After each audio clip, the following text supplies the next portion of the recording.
¿El colesterol y la testosterona tienen algo en común? Sí, ambos cíclicos. Sus estructuras están presentes en hormonas y medicamentos. Soy la profe Sharon y bienvenidos a clase. En esta ocasión hablaremos de las propiedades de los hidrocarburos cíclicos. Estos hidrocarburos se caracterizan porque ellos forman figuras geométricas o compuestos de cadena cerrada. Esto pasa porque el último átomo de carbono de la cadena se enlaza con el primero formando un ciclo o una figura geométrica. Aquí algunos ejemplos. Tenemos una cadena cerrada de 4 carbonos, una cadena cerrada insaturada de 6 carbonos y una cadena cerrada de 3 carbonos. Estos presentan propiedades y características parecidas a sus homólogos lineales como alcanos, alquenos y alquinos, y aquí veremos cuáles son sus diferentes características, cuáles también son las fórmulas generales que ellos tienen y además si son abundantes o no en la naturaleza y también si son solubles o no en agua. Estos compuestos pueden ser saturados. En el caso de los cicloalcanos, que solamente tienen enlace sencillo, y la fórmula que le corresponde es CnH2n. Por esta fórmula, entonces, quiere decir que ellos son isómeros de los alquenos. Tienen la misma fórmula molecular que estos, diferentes estructuras y además sus características son distintas. Luego vienen los insaturados, donde entran los cicloalquenos y entran también los cicloalquinos. Estos poseen sus diferentes fórmulas, en el caso de los cicloalquenos, CnH2n-2 y se caracterizan por tener al menos un doble enlace en su estructura cíclica, y los cicloalquinos CnH2n-4 y tienen por lo menos un triple enlace en su estructura. Como los cicloalquenos tienen la misma fórmula que los alquinos, son isómeros de estos, o sea, su misma fórmula molecular, pero diferentes estructuras. Estos compuestos cíclicos no son muy abundantes en la naturaleza, lo que quiere decir que han sido sintetizados básicamente en un laboratorio, siendo los más comunes el ciclopentano, y el ciclohexano. Sus fuentes principales son el petróleo y los demás que vamos a ver se han sintetizado o se han formulado en un laboratorio. Por estar compuestos de carbonos e hidrógenos solamente son compuestos no polares y al ser no polares estos lo hace insolubles en agua como los alcanos, alquenos y alquinos que ya hemos visto anteriormente. También estos compuestos se comportan de acuerdo a su tipo de hibridación y su enlace. Tenemos igualmente hibridación sp con triple enlace, hibridación sp2 con doble enlace e hibridación sp3 con enlaces sencillos. sp3 todos los enlaces sencillos, sp2 con al menos un doble enlace y sp con triple enlace. Y su comportamiento va a estar relacionado a la cantidad de carbonos que tienen esos ciclos y además a si son saturados o insaturados, presentando enlaces sencillos, dobles o triples. Otra cosa que lo caracteriza a estos compuestos es que el más inestable es el ciclopropano. El ciclopropano es un alcano de 3 carbonos, recuérdense que prop significa 3, pero en este caso formando una figura geométrica que es el triángulo. Como el triángulo tiene un ángulo de 60 grados muy alejado al de 109.5, que es el de la hibridación sp3, eso lo hace bastante inestable y es el más reactivo de todos. Todo esto viene por algo que se llama la tensión de Bayer. A medida que los cíclicos se hacen más pequeños, por ejemplo el ciclopropano que tiene solo 3 y el ciclobutano que tiene 4, estos son muy inestables por el ángulo que forman muy alejado de 109.5. En el caso del triángulo de 60 grados, en el caso del cuadrado de 90. Los más estables son el de 5 carbonos, que es el ciclopentano, que presenta el ángulo más cercano a 109.5, teniendo uno de 108, y el ciclohexano, que presenta un ángulo de 120, también muy cercano a los ángulos que ya conocemos. ¿Qué quiere decir esto? Los más reactivos van a ser los que tienen mayor tensión, como el caso del ciclopropano y ciclobutano.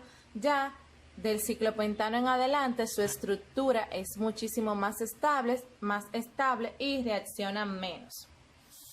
Otra característica de esos cíclicos es que prácticamente son inertes, lo que quiere decir que ellos no tienen muchas reacciones, que vamos a ver más adelante en otros videos. Debes recordar que estos se nombran anteponiendo la palabra ciclo, y en el video siguiente vamos a tratar sobre nomenclatura. Aquí hablamos un poco sobre las propiedades de estos hidrocarburos. Para nombrar estos compuestos se siguen las mismas reglas que sus homólogos lineales o ramificados, como son alcanos, alquenos y alquinos, pero anteponiendo el prefijo ciclo en cada nombre. Aquí veremos algunos ejemplos. Tenemos una cadena cerrada de 3 carbonos. Si fuese abierta la llamaríamos propano, pero como en este caso forma una figura geométrica sería ciclo propano. Aquí solamente, como no está ramificado, colocamos la palabra ciclo y el nombre de ese compuesto.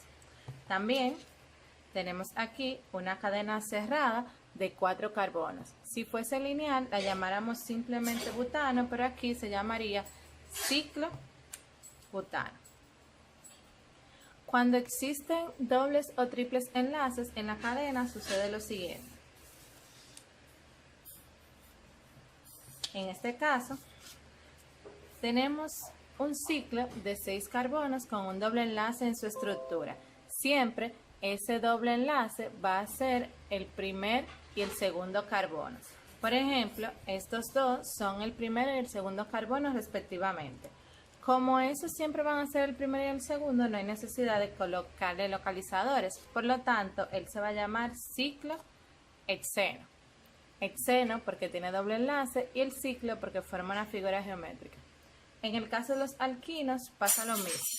Aquí tenemos un alquino con un triple enlace que se llamaría butino, pero como es de cadena cerrada se llama ciclo butino. Aquí, como no hay ningún tipo de ramificación, solamente colocamos la palabra ciclo y el nombre del hidrocarburo. Cuando existen sustituyentes en la cadena, por ejemplo en este caso, tenemos un radical metil y un ciclopentano. Como no hay ningún doble ni triple enlace, el metil sería el carbono número 1 y no hay necesidad de colocarle un localizador, lo que quiere decir que este compuesto se va a llamar metil ciclopentano. En el segundo ejemplo tenemos una estructura que tiene 3 sustituyentes, un etil, un cloro y un metil. Aquí lo que debemos hacer es colocarle el menor número posible de localizador a esos sustituyentes. Comenzamos a contar por este extremo en sentido horario con las manecillas del reloj. Este sería el sustituyente número 1, el carbono número 2, 3, 4, 5 y 6. Y como siempre, con las reglas que ya vimos de alcanos y de los demás hidrocarburos, se nombra en orden alfabético. Lo que quiere decir que el nombre de ese hidrocarburo será 2-cloro, un etil, 4-metil y ciclohexano porque tiene 6 carbonos. Forma un hexágono. Cuando existen dobles o triples enlaces, se nombra de la siguiente manera. Aquí tenemos un buteno con un radical metil. Dijimos que los carbonos donde se encuentra el doble enlace siempre van a ser el número 1 y el número 2. A partir de eso, nosotros vamos a comenzar a contar para que al sustituyente le quede el menor número posible. Aquí tenemos, si comenzamos por aquí, 1, 2, 3 y 4. Y si comenzamos de este lado, 1, 2, 3. Lo que quiere decir que vamos a seguir este camino para nombrar esa estructura. Como el doble enlace representa los primeros dos carbonos, 1 y 2, no hay necesidad de ponerle localizador. Y ese compuesto se llamará 3-metil-ciclobuteno. En el caso de que tengamos una estructura o hacer una estructura, por ejemplo, 2-etil 1,1-diisopropil ciclohexano, como este caso, lo que tenemos que hacer es dibujar la cadena principal, que es el ciclohexano, y seleccionar cuál será mi carbono 1, mi carbono 2. Como yo estoy haciendo la estructura, entonces tengo la libertad de poder seleccionar quién tendrá qué número. Aquí me dice que en el carbono 2 hay etil y en el carbono 1 hay dos sustituyentes isopropil. Tenemos un isopropil por aquí en el carbono 1, otro isopropil por aquí en el mismo carbono 1 y puedo elegir cualquiera de estos dos como el carbono 2 y será igual. Y aquí tengo mi etil. Entonces, 1,1 diisopropil, tengo el carbono 2, el etil, y como ustedes saben se nombra en orden alfabético. Deben tener pendiente que los prefijos matemáticos di, tri, tetra, penta, etc. no se toman en cuenta para colocar en orden alfabético, sino que lo que voy a tomar es la primera letra del nombre. Los cíclicos también pueden existir como sustituyentes en una cadena, y eso pasa cuando la cadena de carbonos tiene una mayor cantidad de estos en la estructura que el ciclo que se encuentra presente. Aquí tenemos una cadena lineal de 7 carbonos, un ciclohexano, un metil y un ciclopropano que quedarían como sustituyentes. Al igual que siempre, comienzo a contar o a numerar la cadena por el extremo donde el primer sustituyente está más cercano, que sería este lado. Tengo 7 carbonos y estos 3 sustituyentes. Cuando los cíclicos están como sustituyentes, se nombra igual que los ramificados que ya habíamos visto. En lugar de propil sería ciclopropil, en lugar de exil sería ciclohexil. Por lo tanto, esta cadena en orden alfabético se llamaría 2-ciclohexil, 5-ciclopropil, 3-metil-heptano. 2-ciclohexil, ustedes dirán, pero los dos comienzan con C. Sí, pero ahí tenemos que tomar en consideración, como es el mismo nombre, la letra que es diferente. Como la H va primero que la P en el abecedario, entonces se colocan de esta manera. El método de obtención más común para los hidrocarburos cíclicos es la deshalogenación de haluros terminales. Terminal significa que vamos a tener un halógeno en cada extremo de la cadena y deben ser iguales para poder quitarlos de esa estructura y al final formar el ciclo. Por ejemplo, aquí tenemos 1,3-dibromopropano. Esa estructura la ponemos a reaccionar con 2 moléculas de sodio y ese sodio lo que va a hacer es, va a sacar los bromos de la cadena y estos 2 carbonos quedarán solamente con 3 enlaces. Cuando esto pasa, entonces se forma la estructura cíclica correspondiente y queda al final la sal formada por el sodio y también el halógeno que estaba presente en esa estructura. Primero debo tener un haluro terminal, lo pongo a reaccionar con 2 moléculas de sodio y al final me va a dar la estructura cíclica y la sal correspondiente. Veamos otro ejemplo.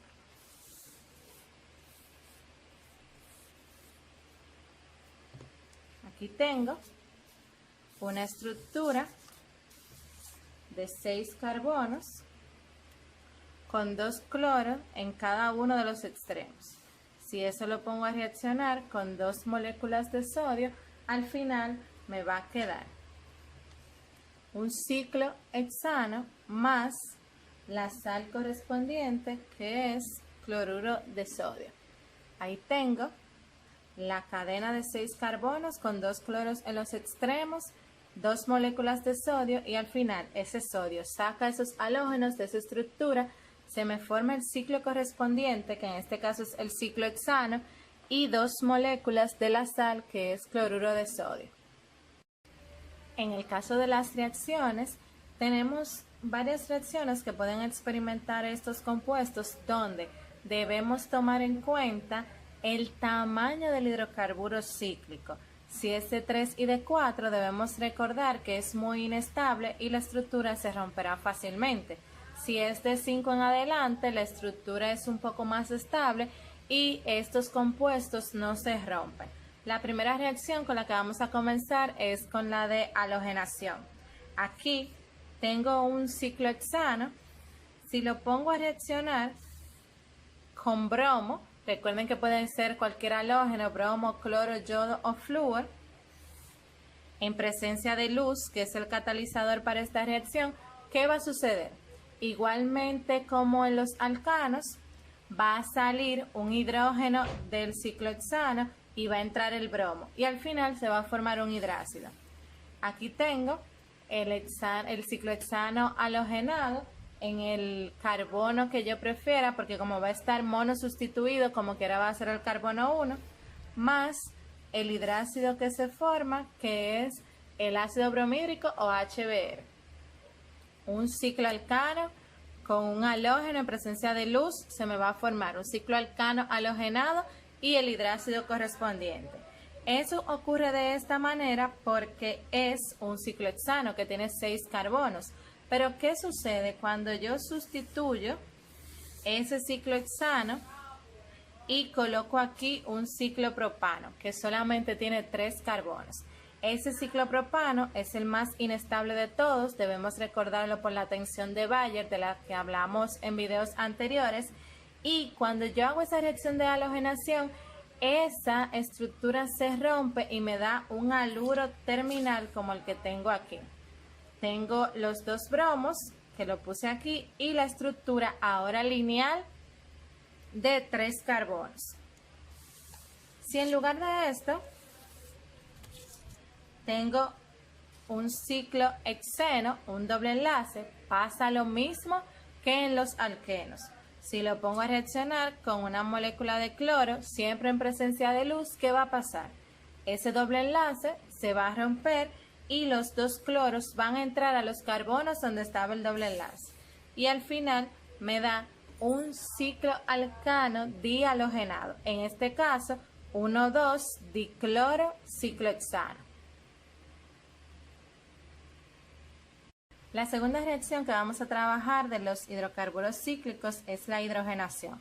Aquí también debemos tener pendiente cuál es el ciclo que estamos trabajando, porque de acuerdo a la cantidad de carbonos o se rompe la cadena o no reacciona, u ocurre como en los alquenos y alquinos.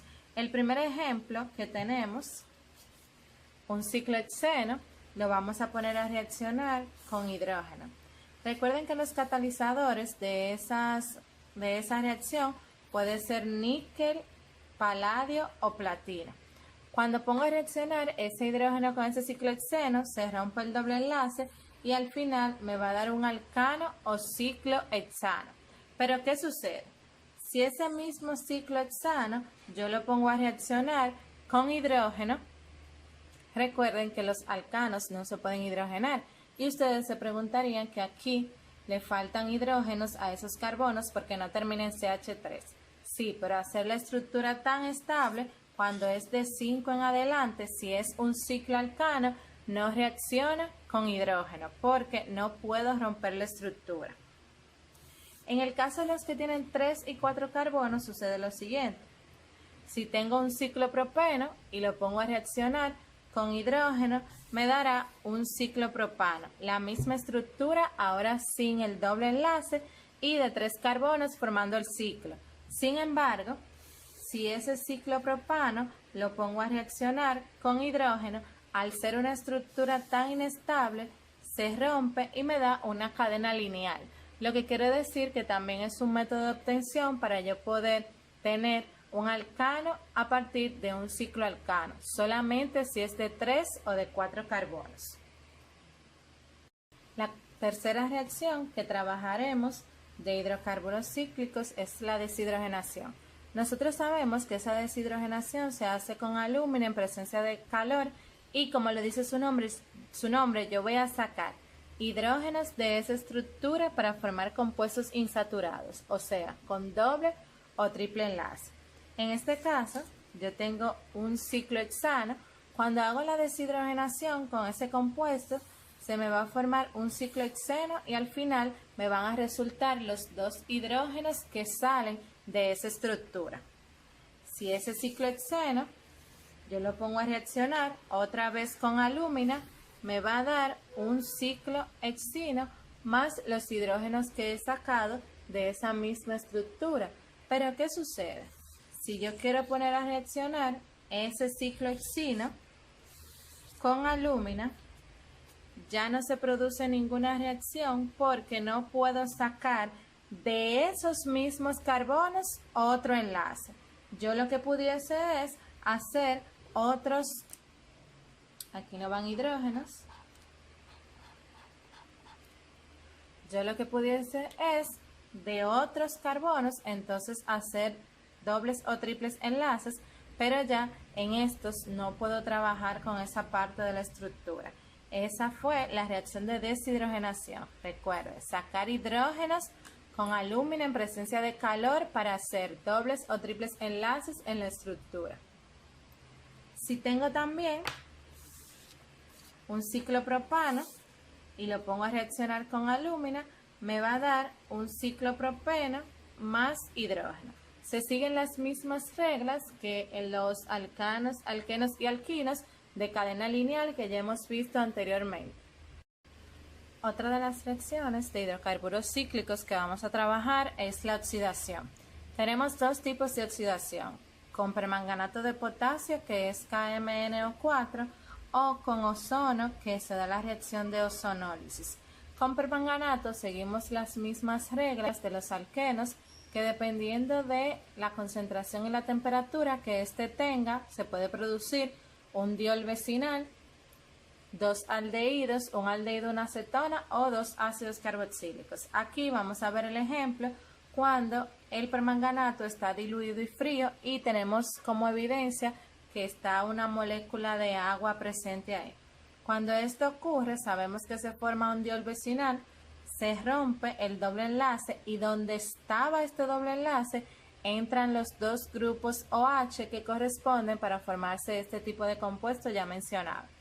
Al final nos resultan también otros compuestos que ahora no nos interesan, por eso ustedes ven el signo de más y los tres puntitos. Con todos los cicloalquenos, sin importar la cantidad de carbonos, se da el mismo proceso. Dependiendo de la concentración y la temperatura del permanganato, se van a formar los productos que ya trabajamos en alquenos. En la descripción te dejo el enlace de esas reacciones para que recuerdes cómo se hace. Otra de las reacciones de oxidación está la ozonólisis. Esta yo voy a tener también un cicloalqueno, no importa de qué cantidad de carbonos, en presencia de ozono que es O3. Los catalizadores que se usan para esta reacción son zinc y metanol y al final se rompe el cicloalqueno y me van a quedar dos grupos aldehídos en los extremos de la estructura. Ya no voy a tener una estructura cíclica, sino que voy a tener una cadena lineal con dos grupos aldehído o dos grupos carbonilo en la estructura. Y a esto se le llama dial. Estas reacciones de oxidación en el ozono van a depender si los carbonos que están alrededor del doble enlace tienen sustituyentes o no y me puede dar un aldehído y una acetona, dos aldehídos o dos cetonas dependiendo de las características de esos carbonos.